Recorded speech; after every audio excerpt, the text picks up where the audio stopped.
नमस्कार मित्रांनो, मी आज तुम्हाला पोखराची यादी कशी बघायची, आपलं गाव बसलेलं आहे का नाही त्याच्यामध्ये ते सांगणार आहे मित्रांनो. त्यासाठी सर्वप्रथम तुम्हाला तुमच्या मोबाईलच्या स्क्रीनवर यायचं आहे. गुगलवर आल्याच्यानंतर महापोखरा GOV.in याला सर्च करायचं आहे. गुगलवर सर्च केल्याच्यानंतर पोखरा पहिलीच वेबसाईट येईल मित्रांनो, याच्यावर क्लिक करायचे.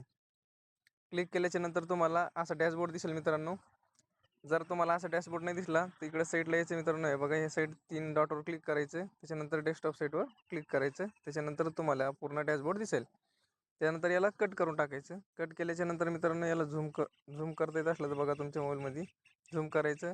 हे आडव्या 3 लाईनवर क्लिक करायचं, त्याच्यानंतर मुख्य पृष्ठ आमच्या विषयावर क्लिक करण्याच्यानंतर खाली प्रकल्पातील गावे याच्यावर क्लिक करायचं.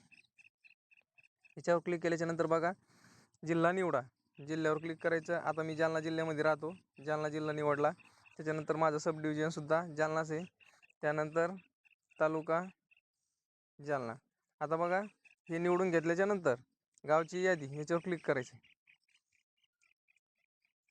हे बघा एवढी लिस्ट आलेली आहे मित्रांनो, आणि टोटल एंट्री किती आहे खाली बघू शकता तुम्ही, 32 आहे. ओके, तर आता समजा हे टोटल किती गाव आहे, 32 आहेत. हे बघायचे आपल्याला. तर खाली इकडे दिलेले आहे बघा, प्रिव्हियस, त्याच्यानंतर 1 2 3 4 आणि नेक्स्ट. ही जर यादी तुम्हाला मोबाईलवर डाउनलोड करायची असेल तर काय करायचं, एक्सपोर्ट टू एक्सेलवर क्लिक करायचं. आणि मी डाउनलोड केलेले असल्यामुळे इथं डाउनलोड आगीन येते. डाउनलोडवर क्लिक केलं, याला ओपन करायचं आहे. ओपन केल्याच्यानंतर बघू शकता तुम्ही, तुम्हाला हे गावं सर्व दाखवलेले. हे बघा, जालना तालुक्यामधील एवढे जे गाव आहे मित्रांनो ते सगळे इथं दाखवलेले. तर तुम्ही सुद्धा तुमच्या गावची लिस्ट अशी चेक करू शकता मित्रांनो. धन्यवाद.